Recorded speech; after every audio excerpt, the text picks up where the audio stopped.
আপনার যে এসএসসি তে যেভাবে এমসিকিউ দিয়েছেন সেম স্টাইলেই হবে। এরপর যদি 4.50 পান তাহলে সেই হিসাবে কত 27 মার্ক পাচ্ছেন। আশা করছি একটা ওভারঅল আইডিয়া পেয়ে গেছেন। আসসালামু আলাইকুম প্রিয় শিক্ষার্থী বন্ধুরা, এই ভিডিওতে আমরা ডিপ্লোমা এডমিশন টেস্টের মানবন্টন সম্পর্কে জানবো। আপনাদের এক্সাম হবে হচ্ছে এমসিকিউ পদ্ধতিতে। আপনার যে এসএসসি তে যেভাবে এমসিকিউ দিয়েছেন সেম স্টাইলেই হবে। আর আপনাদের এসএসসি রেজাল্ট থেকেও একটা পার্সেন্টেজ যোগ হবে, কত পার্সেন্ট? 30%। আর এমসিকিউ হবে হচ্ছে কত 70%, অর্থাৎ 70 মার্কের পরীক্ষা হবে। আর 30 মার্ক হচ্ছে কি আপনি অটোমেটিক্যালি এসএসসি রেজাল্টের আলোকে পাচ্ছেন।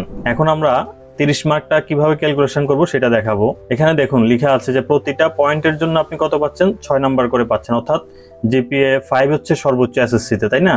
তাহলে আপনি 30 কে যদি 5 দিয়ে ভাগ করেন তাহলে প্রতি পয়েন্টের জন্য আসছে কত? 6। তো আপনারা যে পয়েন্টটা পাবেন, অথবা আপনাদের তো এখনো রেজাল্ট হয়নি, তো সেই হিসেবে আপনি জাস্ট একটা গেস করেন। কারণ আমরা যারাই এক্সাম দিই আমরা জানি যে আমি কত পয়েন্ট পেতে পারি, ক্যালকুলেশন করলে কম বেশি আশেপাশে বোঝা যায়। তো আপনার সেই রেজাল্টের সাথে আপনি জাস্ট 6 গুণ করবেন। 6 গুণ করলে আপনার কি 30-এর মধ্যে আপনি কত মার্ক পাবেন সেটা বের হয়ে যাবে। যেমন আপনি যদি জিপিএ 5 পান তাহলে আপনি 30-এ 30 পাচ্ছেন। আপনি যদি 4.75 পান তাহলে হচ্ছে কি 4.75 এর সাথে 6 গুণ করলে 28.5 এটা পাচ্ছেন। তার মানে 30-এর মধ্যে আপনি 28.5 পাচ্ছেন। এরপর যদি 4.50 পান তাহলে সেই হিসাবে কত 27 মার্ক পাচ্ছেন। তো এইভাবেই করে আপনি অলরেডি কি আপনার রেজাল্ট অনুযায়ী 30-এর মধ্যে একটা মার্ক পেয়ে যাবেন। এখন আপনার প্ল্যান থাকবে হচ্ছে কি ওই 70-এর মধ্যে যাতে সর্বোচ্চটা পাওয়া যায়। কারণ হচ্ছে কি আপনি যদি এখানে 5-এ 5 পান তাহলে কিন্তু আপনি অনেক এগিয়ে আছেন, কিন্তু আপনার যদি রেজাল্ট যদি এদিকে হয়ে যায় তাহলে কিন্তু আপনার এখান থেকে 3 মার্ক কিন্তু একটা গ্যাপ হয়ে গেছে। তাহলে আপনি 70-এর মধ্যে আপনাকে আরো বেশি ভালো করতে হবে।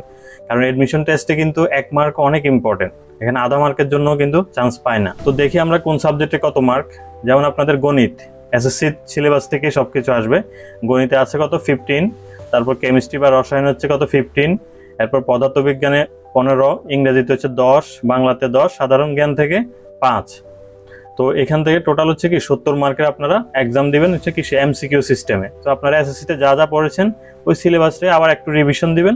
তো এসএসসি তে তো সাধারণ জ্ঞান ওইভাবে ছিল না, সাধারণ জ্ঞান সাম্প্রতিক যে বিষয়গুলো আছে সেগুলো নিয়ে একটু পড়াশোনা করলে হবে। বাকি এই জিনিসগুলো সবই আপনার এসএসসি সিলেবাস থেকে আসবে। আশা করছি একটা ওভারঅল আইডিয়া পেয়ে গেছেন। এরপরে যখন পূর্ণাঙ্গ সিলেবাস বের হবে তখন আমরা ইনশাল্লাহ আরো এই সকল বিষয়গুলো নিয়ে আলোচনা করব।